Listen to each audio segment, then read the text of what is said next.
ஒரு பணவீக்கம் channel. But ஆனா சேனல் நேம்லாம் மாத்திட்டேன். தினேஷ் ஃப்ளோன்னு சொல்லிட்டு. ஸோ, அதனால வந்து இதுக்கப்புறம் தினேஷ் ஃப்ளோ அப்படின்னு தான் இருக்கும். பிகாஸ் ஆஃப் பணவீக்கம் அப்படின்றது வந்து சில பேர் சர்ச் பண்ணா வந்து அந்த இடத்துல வரமாட்டேங்குது அப்படின்ற மாரி கம்ப்ளைண்ட் வந்துருந்துச்சு. ஸோ, அதனால வந்து அத மாத்திட்டேன். ஸோ, அதனால ரொம்ப மொக்க போட வேண்டாம். ரொம்ப நாள் ஆச்சு வந்து. ஸோ, நியூ சப்ஸ்கிரைபர்ஸ் நெறைய பேர் வந்திருக்கீங்க. எல்லாருக்கும் ரொம்ப நன்றி சப்ஸ்கிரைப் பண்ணதுக்கு. ஸோ, அதனால வந்து டைரக்ட்டா நம்ம என்ன பண்ண போறோம்? எதுக்காக இத வந்து வீடியோ நீங்க பார்க்கணும் அப்படின்ற எல்லா விஷயத்தையும் நான் சொல்றேன். ஃபர்ஸ்ட் ஆஃப் ஆல் வந்து இன்னைக்கு மார்க்கெட்ல என்னென்ன ஆயிருக்கு அப்படின்ற எல்லா விஷயத்தையும் நான் வந்து உங்க கூட டிஸ்கஸ் பண்ண போறேன். பிளஸ் வந்து பார்த்தீங்க அப்படின்னா, என்னோட போர்ட்ஃபோலியோ நான் எப்படியெல்லாம் பில்ட் பண்ணியிருக்கேன். ஸோ, இப்போ நான் எந்தெந்த ஸ்டாக்ஸ் வாங்கி வச்சிருக்கேன். அது எப்படியெல்லாம் பெர்ஃபார்ம் பண்ணிட்டு இருக்கு. எல்லா விஷயத்தையுமே இந்த ஒரு வீடியோல நான் கவர் பண்ண போறேன். ஸோ, அதனால எங்கேயும் ஸ்கிப் பண்ணாம பாருங்க. அதே மாரி வந்து நீங்க இன்னும் இந்த சேனல் சப்ஸ்கிரைப் பண்ணல அப்படின்னா, கண்டிப்பா சப்ஸ்கிரைப் பண்ணி வச்சுட்டு பாருங்க. ஆ லைக் உங்க ஃப்ரெண்ட்ஸ் எல்லாருக்குமே வந்து ஷேர் பண்ணீங்கனாலும் இன்னும் நல்லாயிருக்கும். ஸோ வாங்க இப்ப டைரக்ட்டா மார்க்கெட் அப்டேட்ஸ்குள்ள போயிடுவோம். இவ்வளோ நாள் நான் வராததுக்கான ரீசன் ஒரே ஒண்ணு தான் பர்சனல் ரீசன். ஸோ அது வந்து கொஞ்சம் எனக்கு இந்த டைமிங் பிளஸ் வந்து இது எல்லாமே எனக்கு கிடைக்கல. ஸோ அதனால ஆல்மோஸ்ட் 3 வீக்ஸ், 4 வீக்ஸ் ஆயிடுச்சு. ஸோ என்னோட போர்ட்ஃபோலியோ எல்லாமே நான் சேஞ்ச் பண்ணிட்டேன். அதையுமே வந்து நீங்க ஃபுல்லா பார்க்கணும் அப்படின்னா, கண்டிப்பா லாஸ்ட்ல தான் வந்து நான் அத குடுத்துருக்கேன். ஸோ அதனால வந்து நீங்க வெயிட் பண்ணி பாருங்க. அதே மாதிரி இது வந்து ஒரு ஃபினான்ஷியல் அட்வைஸா எடுத்துக்கோங்க, இந்த வீடியோவ பொறுத்தவரைக்கும். பிகாஸ் ஆஃப் நான் வந்து ஒரு எஜுகேஷனல் பர்ப்பஸ்க்காக மட்டும் தான் இந்த வீடியோஸ்லாம் நான் உங்ககிட்ட காட்டுறேன். என்னோட மோட்டிவ் வந்து நீங்களும் வந்து ஸ்மார்ட் மனி பண்ணணும் அப்படின்றது தான். ஸோ இத தாண்டி நெறைய வந்து ஃபேக் நியூஸ் வந்துட்டுருக்கு. அதாவது நம்மளோட அந்த காலேஜ் பசங்கள எல்லாரையுமே வந்து பிடிச்சு இந்த மாரி நெறைய ஃபேக் அக்கவுண்ட் ஓப்பன் பண்ணி, அதுலருந்து பணம் சம்பாரிச்சிருக்காங்க அப்படின்ற மாரி நம்மளோட தமிழ் யூடியூபரே ஒருத்தர் வந்து மாட்டியிருக்காரு. ஸோ, அதனால சேஃபா இருங்க. எங்க இன்வெஸ்ட் பண்ணாலும் உங்களோட ஃபினான்ஷியல் அட்வைசர கேட்டு மட்டும் நீங்க இன்வெஸ்ட் பண்ணிக்கோங்க. ஸோ, வாங்க இப்ப டைரக்ட்டா நம்ம வீடியோக்குள்ள போயிடுவோம். ஸோ, ஃபர்ஸ்ட் பார்த்தீங்க அப்படின்னா, மார்க்கெட்டோட க்ளோசிங் பார்த்துருக்கலாம். ஸோ, இன்னைக்கு 24,584 அப்படின்றது வந்து நிஃப்டி 50 வந்து க்ளோஸ் பண்ணியிருக்கு. அதாவது 13 பாயிண்ட்ஸ் க்ளோஸ் ஆயிருக்கு. பட் ஆனா, இன்னைக்கு ஓப்பன் ஆனது அப்படின்றது அரவுண்ட் 200 பாயிண்ட்ஸ் கீழ தான் வந்து ஓப்பன் ஆச்சு. இன்னைக்கு வந்து பார்த்தீங்கன்னா, அதுக்கு மெயின் ரீசன் வந்து யுஎஸ் தான். ஸோ, யுஎஸ்ல வந்து யுஎஸ் கவுன்சில் என்ன சொல்லியிருக்காங்க அப்படின்னா, லைக் வந்து நாங்க வந்து டாரிஃப் போட போறோம் 100% அப்படின்ற மாதிரி ஒரு 5 கண்ட்ரிய வந்து எடுத்திருக்காங்க. அந்த 5 கண்ட்ரியும் வந்து யார்ரா அப்படின்னு பார்த்தா, ரஷ்யா கூட வந்து நம்ப ஸ்ட்ராங்கா இருக்கோம் அப்படின்றதால அந்த டிசிஷன் எடுத்திருக்காங்க. ஸோ இது வந்து அவங்களோட செனட் அந்த கோர்ட்லயே வந்து அதுக்கு வந்து அப்ரூவ் குடுத்துருக்காங்க அப்படின்றது தான் இங்க பெரிய விஷயமா இருக்கு. இப்போ அதோட காங்கிரஸ் சபைக்கு வந்து அது போகும். ஸோ அந்த காங்கிரஸ் சபையில வந்து அவங்க வந்து லைக் இத வந்து டிஸ்மிஸ் பண்ணாங்கன்னா மட்டும் தான் நம்ம வந்து தப்பிப்போம். அப்படி இல்ல அப்படின்னா காங்கிரஸ் சபைக்கு போய் அவங்களும் சைன் பண்ணிட்டாங்க எதிர்க்கட்சியும் அப்படின்னா, கண்டிப்பா இத வந்து அமல்படுத்திருவாங்க. ஸோ யுஎஸ் இதனால தான் வந்து ஆ துடிச்சுக்கிட்டு இருக்காங்க அப்படின்னு சொல்லலாம். ஸோ இது வந்து மெயினா வந்து ரஷ்யாலேருந்து நம்ம ஆயில் பர்ச்சேஸ் பண்றோம் அப்படின்றது அவங்களோட ஒரு குறிக்கோளா இருக்கு. ஸோ இத வந்து ஸ்டாப் பண்ணணும் அப்படின்றதால தான் இந்த ஒரு பெரிய விஷயத்த பண்ணதால நம்மளோட மார்க்கெட் வந்து இன்னைக்கு டவுன் ட்ரெண்ட்ல போச்சு அப்படின்றதையும் நீங்க நல்லா ஞாபகம் வச்சுக்கோங்க.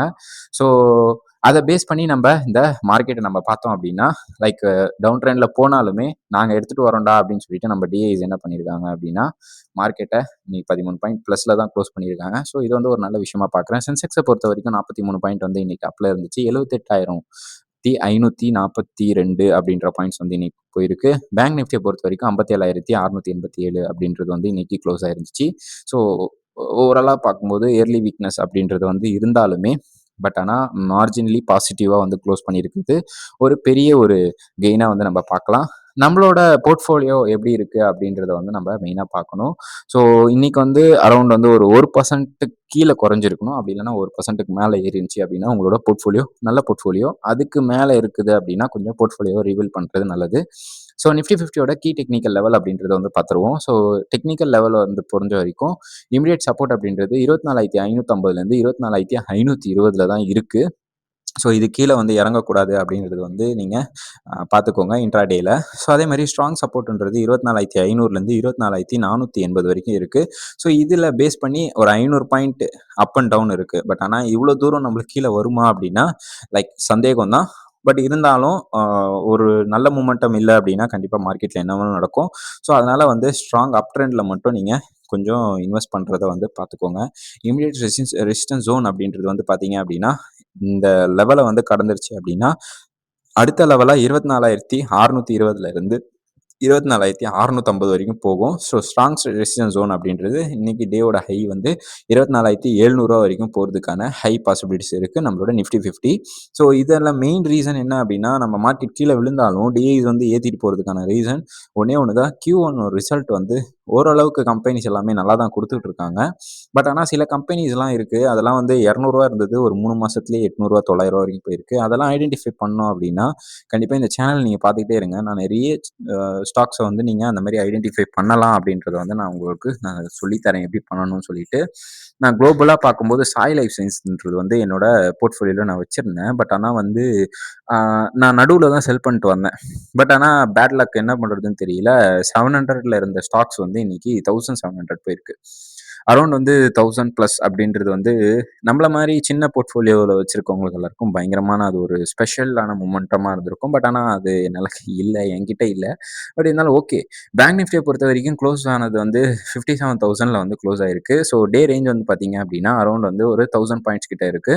ஸோ இம்மீடியேட் சப்போர்ட் அப்படின்றது 57,550லேருந்து 57,500ல இருக்கு. ஸோ ஸ்ட்ராங் சப்போர்ட்ன்றது 57,300ல இருக்கு. ஸோ மெயினா வந்து நம்ம வந்து அண்டர் பெர்ஃபார்ம் பார்டர் மார்க்கெட்டா தான் இது வந்து நம்ம பார்க்கணும். பியூசி பேங்க் எல்லாமே செல்லிங் பிரஷர்ல இருந்துச்சு. ஸோ பிரீமியமும் வந்து டிராக் பண்ணியிருக்காங்க அப்படின்னு சொல்லலாம் PSU bank. So government banks எல்லாமே வந்து ஓரளவுக்கு கீழ விழுந்துருந்துச்சு அப்படின்னு தான் சொல்லணும். ஸோ செக்டார் பெர்ஃபார்மன்ஸ் பார்த்துடலாம். ஸோ மிக்ஸ்டு பிக்சர் நான் எடுத்து வந்திருக்கேன். அதாவது பாசிட்டிவ் செக்டார்ல இன்னைக்கு யார் யார் இருந்தாங்கன்னா, IT, auto, pharma, metal, realty இவங்கலாம் நல்லா வந்து பாசிட்டிவ்ல இருந்தாங்க. அதே மிக்ஸ்டுல வந்து financial, energy, oil and gas, FMCG இவங்க எல்லாருமே வந்து ஓரளவுக்கு மிக்ஸ்டா இருந்தாங்க. ஸோ வீக்னஸ் அப்படின்றது வந்து இன்னைக்கு மெயினா PSU bank and like selected FMCG companies மட்டும் இன்னைக்கு வீக்ல வந்து இன்னைக்கு வந்து பண்ணியிருந்தாங்க. ஸோ ஐடி வந்து குளோபலா ஐடி அண்ட் ஏஐ ஆப்டிமைசேஷன் வந்து சப்போர்ட் சென்டிமெண்ட் வந்து நல்லா சப்போர்ட் பண்ணியிருக்கு. ஸோ இப்போதைக்கு ஏஐல நம்மளோட பெரிய பெரிய கம்பெனியான HCL, TCS, இன்ஃபோசிஸ் எல்லாருமே வந்து பார்ட்னர்ஷிப் போட்டிருக்காங்க. ஸோ கிளாட்ல. ஸோ அதனால வந்து மோஸ்ட்லி வந்து அவங்களும் வந்து நல்லா வந்து ஒரு அப் ட்ரெண்ட தான் வந்து நோக்கி போயிட்டு இருக்காங்க. பட் ஆனா இது வந்து லாஸ்ட் ரேலியா நான் சொல்றேன். ஸோ டிராக்லாம் வந்து இறங்குறதுக்கான வாய்ப்பு இருக்கு. குளோபலா வந்து ஏஐ பபுள் வந்து வெடிக்கும்போது, கண்டிப்பா நம்மளோட ஏஐ இண்டஸ்ட்ரியும் வந்து இதனால பாதிக்கும். ஸோ பெருசா வெளிய வந்து வேலை வாய்ப்பு அப்படின்றது வந்து கம்மியாயிடுச்சு. பிகாஸ் ஆஃப் இந்த ஏஐ வச்சு இவங்க வந்து நல்லா வந்து ஒரு அரசியல் பண்ணிக்கிட்டு இருக்காங்க அப்படின்னு தான் சொல்லணும். ஸோ அதனால வந்து மோஸ்ட்லி வந்து ஏஐ அண்ட் டேட்டா அனலிஸ்ட் இந்த 2த்துக்கும் தான் வந்து நல்ல வாய்ப்பு இருக்கு. ஸோ அதனால வந்து அத பேஸ் பண்ணி இருக்கிற கம்பெனிஸ் மட்டும் நீங்க வந்து ஃபோக்கஸ் பண்ணுங்க. பெரும்பாலும் சர்வீஸ் பேஸ்டு இப்போதைக்கு போக வேண்டியதில்ல. ஸோ அத வந்து நீங்க இன்வெஸ்ட் பண்ணீங்க அப்படின்னா, லைக் வந்து நீங்க மறுபடியும் வந்து ஒரு ட்ராப்ல மாட்டுறதுக்கான வாய்ப்பு இருக்கு. பிகாஸ் ஆஃப் டிசிஎஸ்லாம் வந்து 4,200 வரைக்கும் போனது. இன்னைக்கு 2,200 லோல் பட்டுட்டு இருக்கு. ஸோ அதனால வந்து அத யோசிச்சு பண்ணுங்க. மெட்டல பொறுத்தவரைக்கும் Tata steel and related names எல்லாருமே வந்து நல்லா வந்து பண்ணியிருந்தாங்க இன்னைக்கு. ஸோ மெட்டல் நல்ல ஒரு ஸ்டாக் ரியாலிட்டியா இருந்துச்சு. ஸோ அதேமாரி ரியாலிட்டி வந்து பெட்டர் பெர்ஃபார்மன்ஸ் இன்னைக்கு இருந்துச்சு. பியூசி பேங்க் மட்டும் ஒரு 2% மேல வந்து கீழ க்ளோஸ் ஆயிருக்கு. டாப் மூவர பொறுத்தவரைக்கும் இன்னைக்கு டைட்டனு, கிராம்ஸ் இண்டஸ்ட்ரீஸ், அதேமாரி Tata consumer, Tata steel, Shriram finance எல்லாருமே அரவுண்ட் 3%லேருந்து 1,50% வரைக்கும் இன்னைக்கு மேல ஏறியிருந்தாங்க. ஸோ இதுக்கெல்லாம் மெயின் ரீசன் வந்து பார்த்தீங்கன்னா, டைட்டன் வந்து Q1 ரிசல்ட் குடுத்துருக்காங்க. நல்லா நம்மலாம் டைட்டன் வந்து நான் வந்து வீடியோ போட ஆரம்பிச்சது வந்து ரூ. 3,000லேருந்து. ஸோ இப்பவே ரூ. 5,000 வந்து மேல போயிருக்கு. ஸோ 63% வந்து புரோக்கரேஜ் சார்ஜஸ் வந்து வந்திருக்குன்னு சொல்லியிருக்காங்க. கிராம்ஸ் இண்டஸ்ட்ரிய பொறுத்தவரைக்கும் 2.5% இவங்களும் வந்து ஸ்ட்ராங் பையர்ஸ் வந்து இதுல வந்து பார்ட்டிசிபேட் பண்ணிட்டு இருக்காங்க. டாடா கன்சியூமரை பொறுத்தவரைக்கும் செக்டார் ரொட்டேஷனல்னால இது வந்து கன்சியூமர் வந்து இன்னைக்கு வந்து நல்லா மேல போயிருக்கு. டாடா ஸ்டீல பொறுத்தவரைக்கும் மெட்டல் செக்டார் எல்லாமே இன்னைக்கு ஸ்ட்ரென்த்தனா இருந்ததால மேல போயிருக்கானுங்க. ஸ்ரீராம் ஃபினான்ஸ பொறுத்தவரைக்கும் ஃபினான்ஷியல் சர்வீஸ் எல்லாமே நல்ல ஒரு பையிங் ஜோன்ல இருந்துச்சுன்னு சொல்லலாம். டாப் லூசர பொறுத்தவரைக்கும் இன்னைக்கு எஸ்பிஐ எஸ்பிஐ வந்து ஒரு 1.5% இன்னைக்கு இறங்கிருச்சு. அதே மாரி இந்துலேக்கா வந்து பார்த்தீங்கன்னா 1.5%, ஐடிசி, என்டிபிசி, அதானி போர்ட் எல்லாருமே அரவுண்ட் 1%லேருந்து 0.5% வந்து இன்னைக்கு கீழ இறங்கியிருந்தாங்க அப்படின்றத வந்து புரிஞ்சுக்கோங்க. அடுத்ததா எஃப்ஐஎஸ் அண்ட் டிஐஎஸ் ஆக்டிவிட்டீஸ் பார்த்துருவோம். ஸோ எஃப்ஐஎஸ் பொறுத்தவரைக்கும் இன்னைக்கு வந்து பார்த்தீங்கன்னா 7th ஆகஸ்ட் தான் இது வந்து நான் எடுத்திருக்கேன். ஸோ 480 கோடிக்கு வாங்கியிருந்தாங்க. நம்மளோட டிஐஸும் வந்து 235 கோடிக்கு வந்து வாங்கியிருந்தாங்க. ஸோ 715 பையர்ஸ் அதாவது நெட் பையிங்கா இருந்துச்சு அப்படின்னு சொல்லலாம். ஸோ ஃப்ரைடே இன்னைக்கு நல்லா சேல் பண்ணியிருப்பாங்க அப்படின்றது நான் நினைக்கிறேன். பார்ப்போம் அது எப்படி வருதுன்னு சொல்லிட்டு. அதேமாரி கமாடிட்டி அண்ட் கரன்சி எல்லாமே மேக்ரோ டேட்டாஸ் எல்லாத்தையும் பார்த்துடலாம். கமாடிட்டிய பொறுத்தவரைக்கும் பிரெண்ட் குரூட் ஆயில் வந்து $83 போயிட்டு இருக்கு. ஒயிட் குரூட் ஆயில் வந்து $78 போயிட்டு இருக்கு. கோல்டு வந்து பெர் அவுன்ஸுக்கு வந்து 4,400 வரைக்கும் போயிட்டு இருக்கு. இது வந்து கொஞ்சம் சேஃப் ஹேவனா தான் இப்போதைக்கு தெரியுது. சில்வரை பொறுத்தவரைக்கும் $63 போயிட்டு இருக்கு. ஸோ ஐஎன்ஆர் பார்த்தீங்க அப்படின்னா டிப்ரிஷியேட் ஆயிருக்கு. ஸோ நல்ல வந்து ஒரு வேல்யூ அதாவது 96 வரைக்கும் போனது. இப்போ வந்து 95.20 வரைக்கும் வந்திருக்கு. இது வந்து ஒரு நல்ல ஒரு ஸ்ட்ராங்கான கன்சல்டன்சின்னு தான் சொல்லணும். ஆர்பிஐயோட எம்பிசி பார்த்துருவோம். ஸோ ரெப்போ ரேட் வந்து அன்சேஞ்ச்டு பண்ணியிருந்தாங்க. 5% 0.25% வந்து அப்படியே வச்சிருக்காங்க. நியூட்ரலா இருக்காங்க. எஃப்ஐ 27 சிபிஐ ஃபார்காஸ்ட் வந்து 5% குடுத்துருக்காங்க. பார்ப்போம் இது என்ன வருதுன்னு சொல்லிட்டு. Consumer production input. அதே மாரி ஜிடிபி வந்து என்ன வரப்போகுது அப்படின்றது வந்து 6.7% குடுத்துருக்காங்க. 7, 8 வரைக்கும் போச்சு. பட் ஆனா இப்போ 6.7 குடுத்துருக்காங்க. பார்ப்போம் அதுவும் என்ன ஆகுதுன்னு சொல்லிட்டு. இந்த யுஎஸ்ல ட்ரம்ப் இருக்கிற வரைக்கும் கொஞ்சம் நம்மளுக்கு கொஞ்சம் பேட் லக் அப்படின்னு தான் சொல்லணும். ஸோ லிக்விடிட்டிய பொறுத்த வரைக்கும் சர்ப்ரைஸா இருக்கு அப்படின்னு தான் சொல்லணும். அடுத்ததா இந்த கார்ப்பரேட் நியூஸ் பார்த்துடலாம். கார்ப்பரேட் நியூஸ பொறுத்தவரைக்கும் டைட்டன் வந்து நம்ம ஆல்ரெடி பேசிட்டோம். பேடிஎம் பொறுத்தவரைக்கும் ஸ்டாக் ரோஸ் வந்து 8% after British raised target IPO price அப்படின்றத வந்து பண்ணியிருக்காங்க. ஸோ பார்ப்போம் அது என்ன எப்படி ஐபிஓ வருது அப்படின்றத. ஸோ பேங்க் ஆஃப் இந்தியாவை பொறுத்த வரைக்கும் considering up to 1 billion medium term அப்படின்றது வந்து பண்ணியிருக்காங்க. ஸோ கிஃப்ட் சிட்டில. ஸோ இது வந்து ஒரு நல்ல ஒரு விஷயம் பேங்க் ஆஃப் இந்தியாவை பொறுத்த வரைக்கும். அடுத்ததா நிஃப்டி ரீஷஃபிள் வந்து பார்த்தீங்க அப்படின்னா, என்எஸ்சி மே பி என்டர். அதாவது விப்ரோ மே எக்ஸிட்டு. என்எஸ்சி வந்து உள்ள வரதுக்கான ஹை பாசிபிலிட்டிஸ் இருக்கு. ஸோ பிஎஸ்இ உள்ள ஆல்ரெடி வந்துடுச்சு. ஸோ அது வந்து செப்டம்பர் 26க்கு மேல வந்து வரதுக்கான ஹை பாசிபிலிட்டிஸ் இருக்கு. ஜீ என்டர்டெயின்மெண்ட்ட பொறுத்தவரைக்கும் செபி வந்து மார்க்கெட் அக்ராஸ் ரெஸ்ட்ரிக்ஷன் குடுத்துருக்காங்க. ஸோ இவங்களுக்கு வந்து எஃப்ஏடி அப்படின்ற அந்த ஒரு ரெகுலேஷன வந்து இப்போ வந்து ஜீ என்டர்டெயின்மெண்ட் குடுத்துருக்காங்க. பட் ஆனா ஜீ என்டர்டெயின்மெண்ட் நடுவுல வந்து கொஞ்சம் நல்லா வாலட்டிலிட்டிஸ் இருந்துச்சு. ஸோ ஃபிஃபா வேர்ல்டு கப் நடந்துட்டு இருந்தது. இது எல்லாமே அவங்க தான் எடுத்திருந்தாங்க. ஸோ அதுல வந்து மேபி ஏதாச்சும் கோல்மால் பண்ணியிருக்காங்களா என்னன்றத பார்க்கணும். ஜியோ பொலிட்டிக்கல் ரிஸ்க் பார்த்துருவோம். So US, Iran, Middle East conflict என்ன அப்படின்னா, பிரைமரி ரிஸ்க் வந்து எஸ்கலேட்டட் குரூட் ஆயிலோட காசு தான் வந்து இப்போ ஏறிட்டு இருக்கு. அங்க வந்து சண்டை நடந்துகிட்டே தான் இருக்கு. பட் ஆனா இப்போ வேர்ல்டா வந்து நார்மலைஸ் ஆயிட்டோம். ரெட் சி அதே மாரி ஹார்மோஸ் ஜோன பொறுத்தவரைக்கும் எஸ்கலேஷன் ரிஸ்க் வந்து இன்னும் இருந்துகிட்டே தான் இருக்கு. ஸோ அங்க வந்து இன்சூரன்ஸ் பிளஸ் எனர்ஜி காஸ்ட் வந்து அதிகமாயிட்டு இருக்கு. சுத்தி போறதால அப்படின்றத வந்து புரிஞ்சுக்கோங்க. யுஎஸ் சைனா ட்ரேட் வந்து பார்த்தீங்க அப்படின்னா, நியூட்ரல் டூ நெகட்டிவ் ரிஸ்க் வந்து இப்போதைக்கு இருக்கு. No fresh tariff escalation confirmed அப்படின்ற மாரி சொல்லியிருக்காங்க. இது எவ்வளோ தூரம் வந்து செயல்படுத்துவாங்க அப்படின்றது தெரியல. டுமாரோட மார்க்கெட் அவுட்லுக்க பொறுத்தவரைக்கும் சப்போர்ட் ஜோன் வந்து 24,550லேருந்து 24,500ல, ரெசிஸ்டன்ஸ் ஜோன பொறுத்தவரைக்கும் 24,620லேருந்து 24,650ல இருக்கு. கீ ட்ரெண்டிங்ஸ்ன்னு பார்த்தீங்க அப்படின்னா, ட்ரிகர்ஸ்ன்னு பார்த்தீங்கன்னா, எஃப்ஐஐஸ் அண்ட் டிஐஸ் டேட்டா, அதே மாரி குரூட் ஆயில்ஸ், அதே மாரி யுஎஸ்டி அண்ட் ஐஎன்ஆரோட டிப்ரிஷியேட் அண்ட் அப்ரிஷியேட்ஸ், அதே மாரி குளோபல் கிரைசிஸ் என்ன இருக்கு, ஐபிஓ சப்ஸ்கிரிப்ஷன் எப்படி போயிட்டு இருக்கு அப்படின்றத பொறுத்து தான் நம்மளோட மார்க்கெட்டே வந்து செயல்படும். ஸோ இப்போ வந்து நம்ம டைரக்ட்டா நம்மளோட போர்ட்ஃபோலியோ பார்த்துட்டு, ஸோ இந்த வீடியோவ நான் க்ளோஸ் பண்றேன்.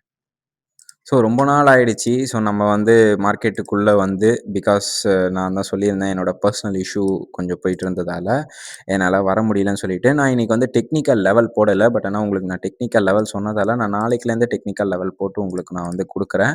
ஸோ இப்போதைக்கு நம்மளோட மார்க்கெட்ல என்னென்ன அப்டேட் போயிட்டுருக்கு அப்படின்னு பார்க்கலாம். இந்த டெர்ஜின்ஜியா கார்ப்பரேஷன்ன்றது வந்து நான் வாங்கியிருக்கேன். ஸோ இது வந்து அரவுண்ட் 1150க்கு மேல வாங்கியிருந்தேன். இப்போ வந்து கொஞ்சம் கன்சால்டேஷன்ல இருக்கு. நடுவுல வந்து வந்துட்டு போயிடுச்சு. ஸோ அந்த ரேஞ்சுக்கு வந்திருந்தது. நான் அந்த டைம்ல வித்துருக்கலாம். பட் ஆனா நான் விக்கல. ஸோ அதனால வந்து எனக்கு நான் மறுபடியும் லாக் ஆன மாரி ஆயிருக்கேன். பட் ஆனா எனக்கு பிரச்சனை கிடையாது. இது என்னைக்கா இருந்தாலும் மேல வந்துரும்னு எனக்கு தெரியும். ஸோ அதனால நான் வெயிட் பண்ணி இத வந்து நான் வந்து செல் பண்ண போறேன். ஸோ இப்போ அது வந்து லாஸ்ட்ல இருக்குன்னு சொல்லலாம். அதே மாரி என்ஐசிஏஎல், அதாவது நியூ இந்தியா அஷ்யூரன்ஸ் கம்பெனி, இவங்க வந்து நல்ல வேல்யூல வந்து நான் வாங்கியிருந்தேன். ஸோ பட் ஆனா வந்து எனக்கு அது சரியான ஒரு சிச்சுவேஷன் அமையல. மார்க்கெட்டும் வந்து கை குடுக்கலன்னு சொல்லலாம். ஸோ அதனால வந்து கொஞ்சம் கீழ விழுந்திருக்கான். பார்ப்போம் இது எப்படி வந்து பெர்ஃபார்ம் பண்ண போகுது அப்படின்னு சொல்லிட்டு. அடுத்ததா வந்து இந்த ஜென் டெக்னாலஜி ரூ. 1600. ஸோ இப்போ வந்து கரண்ட்டா வந்து 1720 போயிட்டுருக்கு. ஸோ அரவுண்ட் வந்து ₹100 நம்மளுக்கு ப்ராஃபிட்ல தான் இருக்கு. ஸோ இது வந்து இப்போ ப்ராஃபிட்ல இருந்து நம்மளுக்கு வந்து ப்ராஃபிட்ல போயிட்டுருக்குன்னு சொல்லலாம். வாரி எனர்ஜிய பொறுத்தவரைக்கும் நான் வந்து இது புது ஸ்டாக்கா நான் வந்து கன்சிடர் பண்ணியிருக்கேன். ஜென் டெக்னா நான் ஆல்ரெடி வந்து ஒரு 1800 சம்திங் போனதுக்கப்புறம் நான் செல் பண்ணிட்டேன். இப்போ மறுபடியும் வந்து 1600 வரும்போது நான் வாங்குனேன். அதே மாரி தான் வாரி எனர்ஜிய பொறுத்தவரைக்கும் நம்ம வந்து 3100 போறம்போது நான் வந்து செல் பண்ணேன். பட் மறுபடியும் வந்து இப்போ 1650 சம்திங்ல வாங்கியிருக்கேன். நல்ல ஒரு வேல்யூல தான் பார்க்குறேன். ஸோ வெயிட் பண்றேன்.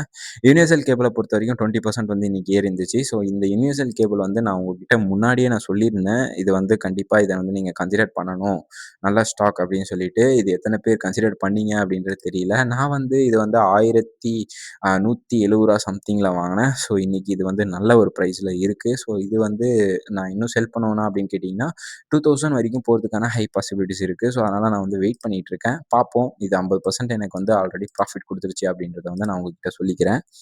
அடுத்ததா இந்த பேரா டிஃபென்ஸ். பேரா டிஃபென்ஸ பொறுத்தவரைக்கும் 1267 நான் வாங்குனது 1200ல. ஸோ இது வந்து நான் ஆல்ரெடி வாங்கி ஒரு வாட்டி செல் பண்ணிட்டேன். அதுல வந்து நான் ப்ராஃபிட் பண்ணியிருந்தேன். அதுக்கப்புறம் மறுபடியும் கன்சல்டேஷன் வந்துச்சு. ஸோ அந்த இடத்துலேருந்து அதாவது ரூ. 1312 என்னமோ நான் வந்து செல் பண்ணேன்.